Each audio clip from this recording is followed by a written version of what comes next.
Émission matinale à la une de vos quotidiens. Je vous rappelle que cette émission vous est offerte par Val d'Afrique.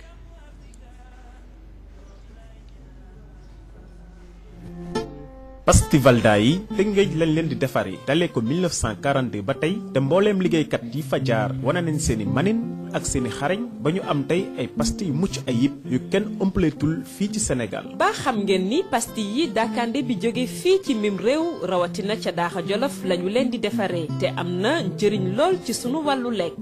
dale ko at yu bari njëriñam gi ñuy may ñuy noy nuy neexee tax na ba tey ay nit a ngi koy jëfandikoo ci seeni ataaya ak seen meew ngir yokk seen caf ko. gannaaw pastille Valda am nañu pastille Valdouce bi ñu jagleel xale yi ak pastille Jet ngir ñépp ñu soppul wala ñi maytandiku suukar ku ne ak sa Valda. pastille Valda suñu cosaan.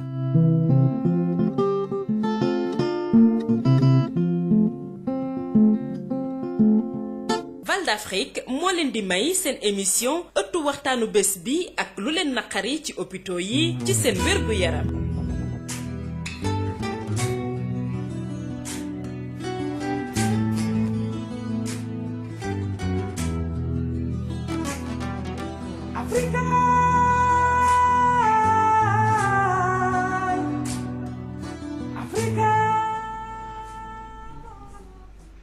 Nous allons démarrer cette revue des différents titres à la une de nos quotidiens de ce mercredi 5 septembre 2012 par le quotidien Le Soleil, qui titre à sa une d'aujourd'hui le ministre Mbaye Ndiaye, ministre de l'Intérieur, coordonnateur du plan Orsec, qui dit que 400 000 personnes sont touchées par les inondations, le budget de l'assistance évalué à 4 milliards de francs CFA, et à son avis, pas d'inquiétude sur la gestion des fonds collectés. Le ministre Malick Gakou, qui invité de la rédaction Le Soleil de ce mercredi 5, il parle de 4 stades nationaux, 14 stades régionaux et 14 palais des sports qui seront construits. Assemblée nationale, déclaration de politique générale du Premier ministre, le temps de parole réparti, et c'est à lire à la page 2. En santé, la maternité du principal réouverte et rénovée pour un coût de 650 millions de francs CFA. Pour nos feuilles d'hivernage, nous allons faire un tour au marché hebdomadaire de Keur Momar-Sarr, un Louma au bord du lac de Guiers. En littérature africaine, Bernard Dadjié, un écrivain satirique. Nord du Mali, Bamako demande l'intervention des forces de la CEDEAO. C'est à lire à la page 21. Pour votre quotidien, l'Observateur de ce mercredi, qui titre à sa une, qui parle de l'interview de l'ancien ministre du Tourisme, M. Thierno, comment et pourquoi l'hôtel King Fahd Palace a été donné à Racine Sy. Il parle aussi de la crise gambienne, et en ces termes, Yaya Jammeh est puissant parce que Wade l'avait trop choyé. En football, à propos de notre gardien des buts, Ousmane Mané, l'Observateur qui demande est-ce qu'il est de taille? La tendance mondiale pour les gardiens de but étant de 1,90 m. Et Pape Ndiaye Souaré et Moussa Sow apparemment sont forfaits et Issa Dia demeure incertain.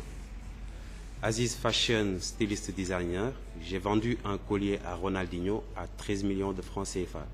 Et il nous parle de son histoire avec Adja Diallo et Samuel Eto'o.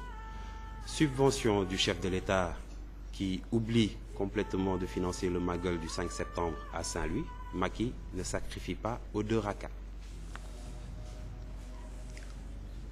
Le quotidien Sud qui titre à sa une ouverture par rapport à l'ouverture des prochaines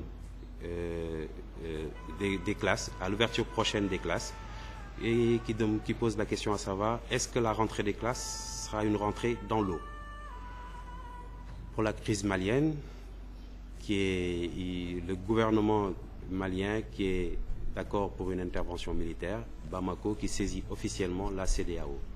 Électricité, le régulateur qui audite le respect des obligations. Déclaration de politique générale prévue le 10 septembre. Les députés balisent la voie au Premier ministre. À la une du quotidien Le Pays, qui parle de la hausse du prix de l'électricité. Ça va chauffer dans 26 jours. Tout porte à croire que la nouvelle grille tarifaire du prix de l'électricité, tant redoutée par les consommateurs, entrera en vigueur le 1er octobre prochain. Enquête sur les affaires de la LONASE, tout sur un poker menteur. Abdoul Khafour Touré, cadre du PDS, le jour où la bombe des inondations explosera, en justice, lettre levée du mot d'ordre des promoteurs, la lutte évite de justesse les cas appuis. Et la tendance de cet été avec le mode boule à zéro, l'été des lesbiennes, le salon de coiffure s'arrache les cheveux. À la une de la tribune, un gros plan sur des médias avec son patron Bougane Danigueye qui donne près de 350 millions de francs CFA en nature et en espèces au Premier ministre. Un geste très important qui sert d'exemple. La nièce d'Ibrahima Niane parle. Tabara a volontairement tué mon oncle. Toujours Ibou Niane, qui est l'oncle de... c'est sa nièce qui parle de son oncle sur son lit d'hôpital. Un drame à Keur Massar. Une dame a été poignardée à mort par des bandits. Jimmy Mbaye, le guitariste du Super Étoile, l'ancien guitariste du Super Étoile, qui pense qu'il va se consacrer à fond à sa carrière solo.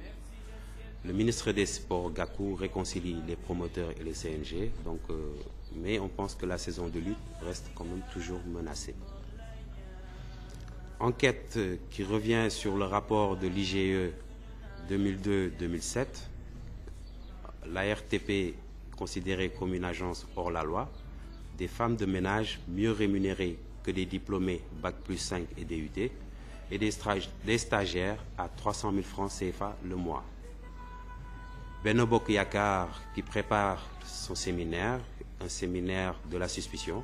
Moustapha Diakhaté, président du groupe parlementaire, fait un commentaire là-dessus. Dans la gestion de l'hôtel King Fahd Palace, Racine Sy en sursis jusqu'en décembre 2012. Plafond effondré d'une maison, un mort et 3 blessés sénégalais à Nouakchott. Et une plainte contre les exécutions en Gambie, la subtile requête des ONG. À propos du match Sénégal-Côte d'Ivoire du samedi prochain, la tanière inquiète. À la une du journal Le Quotidien, un dossier sur la pression foncière autour des casernes militaires. L'armée étouffe à Dakar. C'est à lire aux pages 8 et 9. Exécution de 9 condamnés à mort en Gambie. Les témoignages poignants des familles et des victimes. Journée d'indignation hier contre Jammeh aux États-Unis, à Londres et à Copenhague. Et à propos de la réinstallation des délégations spéciales à Sangalkam, Bambilor et Tivaouane Peulh, rien ne casse et tout passe. Direct Info titre à sa une d'aujourd'hui les dossiers secrets d'une banque en gestation, et c'est à propos de la transformation du Fonds de promotion économique en Banque nationale de développement économique. Cheikh Ibrahima Diop sur la polémique sur l'aide aux sinistrés, il rétablit la vérité. Youssou Top, formateur de foot, parle du match Côte d'Ivoire-Sénégal et pense que la victoire est tout à fait possible. Babacar Ndiaye, expert en management et finances, plus on insiste sur le plan TACAL, plus le carburant restera cher à la pompe. Installation des délégations spéciales et l'ex-communauté rurale de Sangalkam, le parti Rewmi se taille la part du lion. Libération qui fait un gros plan sur notre ex-président de la République, M. Abdou Diouf, qui semble-t-il est traîné en justice pour collusion avec Kabila, donc ce qui semble être un parfum de cabale contre le secrétaire général de l'OIF, et sale temps en perspective pour Karim et Sindiély Wade. Ils sont attaqués sur 3 fronts, l'annonce enfin audité par l'IGE, le dossier du FESMAN transmis à la justice. Deuxième audition par les gendarmes de l'ex-ministre Awa Ndiaye, qui est dans l'œil du cyclone. Feu Tabara semble insulté, la Gambie remue le couteau dans la plaie. Le journal LAS qui parle d'un remous en vue dans la diplomatie sénégalaise, ABC du problème. L'expérimenté Paul Badji en passe de quitter Bruxelles pour l'Afrique du Sud. Mankeur Ndiaye est le cas malien. Match Côte d'Ivoire-Sénégal, Moussa Sow et Pape Ndiaye soirée forfait. Joseph Koto très confiant, nous allons à Abidjan pour jouer et gagner. Ousmane Mané qui dit qu'il n'a pas peur de Didier Drogba et Papis Demba Cissé pense quant à lui que le favori c'est sur le terrain. Générosité, c'est une question qui est posée par l'AS puisque notre ancien président Maître Abdoulaye Wade Gorgui a offert 15 000 m² à un khalife général à la veille de la présidentielle. Et résultat du bac 2012, 9 mentions très bien, 193 bien et 1669 mentions à bien. Et Momar Ndao, président de l'ASCOSEN, qui dit que le président Macky Sall doit se réveiller. À la une du journal Le Populaire de ce mercredi 5 septembre, Khoudia Mbaye, ministre de l'Urbanisme et de l'Habitat, sur le relogement des sinistrés. On est confronté à un déficit en réserve foncière, donc sur Dakar, Guédiawaye et Pikine, où pratiquement il n'y a plus aucune terre de disponible. C'est le département de Rufisque qui reste avec beaucoup de convoitises dessus, Sangalkam, Yen et Diamniadio. Nous avons 4 sites où nous pourrons mettre de nouvelles cités. Flambée des prix sur les marchés mondiaux, l'ONU craint un remake des émeutes de la fin de 2008. C'est à lire à la page 2. Et aussi, ils reviennent sur le match Côte d'Ivoire-Sénégal avec les forfaits de Moussa Ndiaye et Pape Ndiaye soirée. Et Wakinan de Koloban, cité du fer et du recyclage. Sen TV n'a récolté que 200 millions en espèces et c'est à propos du Téléthon en faveur des inondations. Et la levée du mot d'ordre de boycott, les promoteurs qui capitulent face au CNG.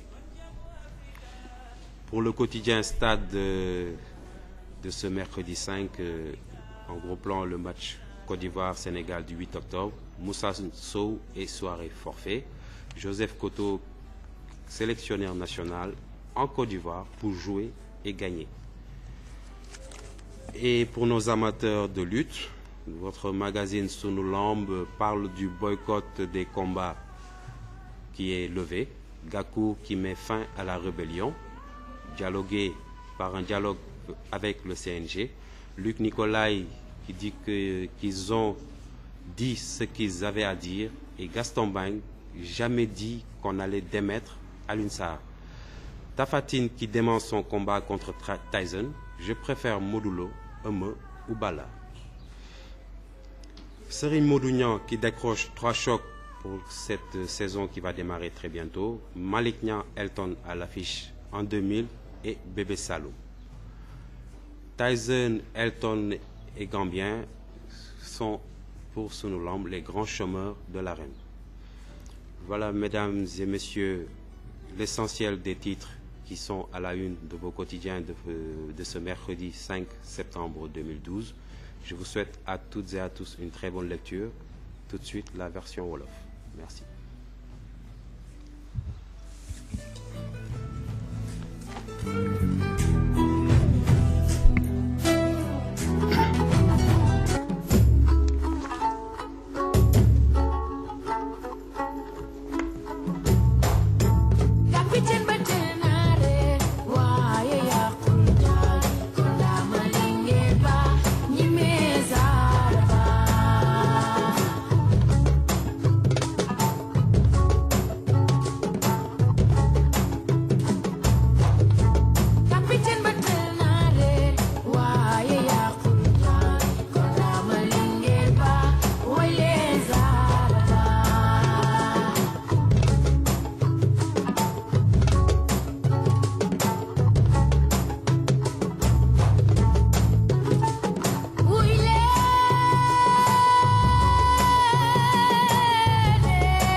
asalaamaaleykum mbokk auditeurs yi ak yéen ñii di ñu seetaan ci Safir FM TV point net ñu tàmbali wax jox leen li ci yéenekaay yi tey bésu àllarba juróomi fan ci weeru septembre 2012 ñu tàmbali ko ak suñu ministre Mbaye Ndiaye bi ministre de l'intérieur bi nga xam ne mooy coordonné mooy toppatoo lépp lu jëm ci plan wu jàppale ñi nga xam ne ñoom la mbënd mi sonal mu ñuy xamal ni que ñeenti téeméeri junniy doomu aadama la mbënd mi sonal mu ñu xamal tamit ne que xaalis bi nga xamante ni nii la ñu yittewoo pour saafara coono doomu aadama yi mi ngi toll ci 4 milliards ci suñu xaalis moom it yaakaar na ne amul benn tiitaange ci nañu nar a toppatoowee xaalis yooyu ñu dajale.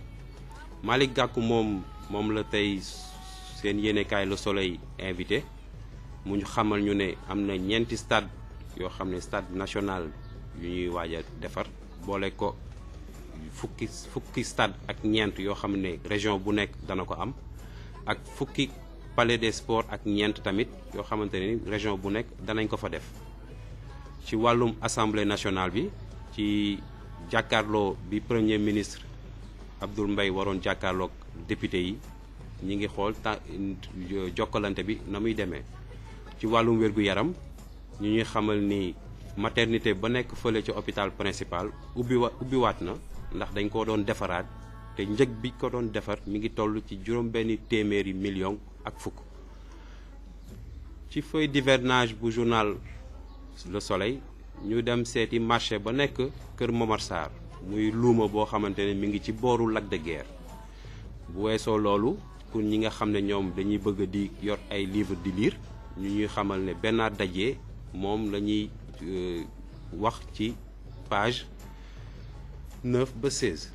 ca wàllum Mali Bamako moom mi ngi ñaan waa CEDEAO ñoom ñu def benn intervention militaire fële ca Bamako. ci tabaski bi ñuy ndëgmal ñu ñuy xamal ni xar yi moom dana doy sëkk te sécurité tamit danañ ko def garantir ci dëkk bi. yéenekaay L'Observateur moom tey xëy di ñu wan suñu ex ministre bi fi nekkoon di Thierno Lo moom mu ñuy xamal ci biir yéenekaay bi lan moo waral hôtel bële di King Fahd Palace mooy bi nga xam ne mooy Méridien lu tax ñu dénk ko teg ko ci ay loxo kii di Racine Sy mu ñuy wax tamit ci wàllum problème bi am diggante Sénégal ak Gambie nee na Yaya Jammeh moom doole gi mu am Abdoulaye Wade moo ko mayoon. ci wàllum subvention yi nguur bi di def ñu ñuy xamal ni que jiitu réew mi di Macky Sall moom dafa fàtte jàppale waa Saint-Louis waa Ndar ci ñaari rakk yi fay am tey nii ci bés bi. ci wàllum football L'Observateur moom di dikk ci suñu góol bi muy Ousmane Mané di laajte ndax dina àttan match bi koy xaar. ci match bi ba léegi tamit yéenekaay bi di ñu xamal ni Pape Ndiaye Souaré ak Moussa Sow ñoom duñu bokk ci match bi. Issa Dia moom it dara wóoragul ne dina mën a bokk ci jogante boobu. Sud Quotidien moom ñëw dellu si ci rentrée des classes yi di ñuy waajal mooy ubbite école yi di xam ne ndax école ndox bi moom ba dina jàppale rentrée des classes bi ñu dëgmal. crise malienne mooy fële ca Mali ñoom d'accord nañ pour militaires yi ñëw intervenir foofu ndax sonn nañ moo tax it Bamako moom woon na CEDEAO ngir mu ñëw jàppale leen. ci wàllum courant bi kii toppatoo ndax mbir mi ngi tegu ci yoon moom nee na mi ngi saytu ngir ñu respecter yoon ci wàllum courant bi. déclaration politique générale bi nga xam ne moom la premier ministre waroon dëgmal démb moom ñi ngi ko jàpp le 10 septembre maanaam fukki fan ci weer bii di ñëw député yi ñoom tàmbalee nañ préparer yoon bi pour premier ministre moom bu ñëwee mën cee jublu ci lu am solo. yéenekaay Le Pays moom tamit di wax ci wàllum courant bi ne yokk bi ñuy waajal daanaka dans fileeg ñaar fukki fan ak juróom benn moom ñëpp yaakaar nañ ne bu ñu génnee tarif yi nga xam ne mooy njëgu courant bi li mu nar a jar coow li dina xaw a bari te loolu war naa tàmbali benn fan ci weeru octobre. Abdoul Khafour Touré nga xam ne moom mi ngi bokk ci cadre PDS yi moom nee na moom bés bu inondation yi problème mu inondation yi naree explosé ci kaw nit ñi moom dina xaw a doy waar lool sax. ci wàllum làmb ñu ñuy xamal ne moom grève promoteurs yi ñoom coow li ñu nekkoon moom daanaka mën nañ ne ñu ngi ciy ut saafara ci ay fan yu néew yaakaar nañ ne dinañ ci gis solution. La Tribune yéenekaay moom ñëw dellu si ci mooy élan de solidarité bi amoon ci dëkk bi fan yi te nga xam ne waa Sen TV ñoom ñoo ko tàmbali woon ñu ñuy xamal ni daal def nañ jéego yu am solo yoo xamante ni royukaay la war a doon daal ndax jot nañoo dajale 300 millions ak fukk Ibrahima Niane bi nga xam ne moom la ñu wax ne que Tabara Samb bi moo ko faat moom jarbaatam mi ngi wax tamit ci yéenekaay bi ci mbirum coow loolu. Kër Massar tamit ñu ñuy xamal ne am na fa benn ndaw soo xam ne moom dañ koo jamate ay bandi ñoo ko dogaale daal jamate ko ba mu far ñàkk bakkanam. Jimi Mbaye moom di dellu si ci carrière am moom nee na daal dafa fas yéene daal topp moom li muy def topp carrière soloom ba mu jeex.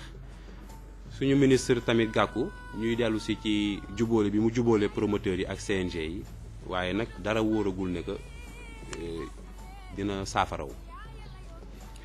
yéenekaay enquête moom dellu si ci mooy audit yi rapport yi nga xamante ne nii inspection générale d'État mooy kiy saytu ndax lépp mi ngi tegu ci yoon def na ko ci diggante 2002 ak 2007 dellu si ci ARTP moom daal xam ne daal agence boobu moom agence bu doy waar la ndax fu ñuy fayee mindaan fay goo xamante ni moo ëpp ki nga xam ne am na diplôme bac ak lu topp ba lu topp ci juróomi at ak jàng loolu xaw na doy waar ak ay stagiaires yoo xamante ni ñoom dinañ leen fay ba 200 junni ci weer bu ne.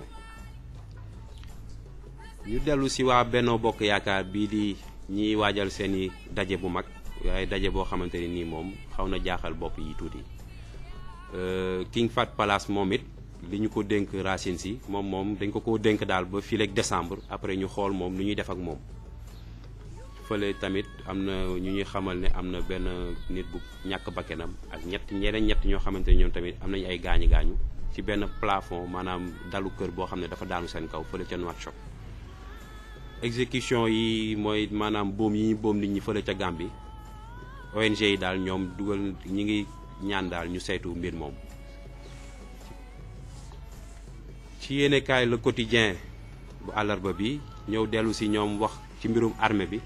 xam ne ñoom daal dañoo xat loolu ci biir Dakar ndax ay immeuble yu ñu tabax ci booru seen camp militaire yi ci tamit wàllum boom yi boom nit ñi fële ca Gambie ay famille maanaam ay njaboot ñoom ñi ngi wax ci biir journal bi tamit def seeni ay témoignages ñu xamal ñu tamit fële ca États-Unis ak Londres ak fële ca Danemark ci capitale ba Copenhague foofu daal nit ñi dox nañ fa doxu ñaxtu ci bésu démb bi.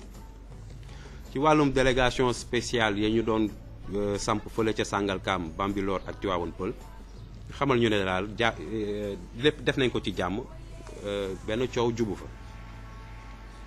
Direct Info ñëw moom wax ci mbirum économie maanaam mbirum xaalis bi xam ne daal dafa am mooy fonds de promotion économique bi moom dañ ko nar a sotti def ko benn banque nationale boo xam ne ngir day saytu développement économique. ci wàllum ñi jàppale ñi nga xam ne ñoo nekk ci mbënd bi Cheikh Ibrahima Diop moom mi ngi wax ay dëggam ci biir yéenekaay bi. Youssou Top moom nga xam ne formateur la ci wàllum football moom di wax ci diggante Côte d'Ivoire ak Sénégal nee na moom mën nañoo am ndam ci match boobu.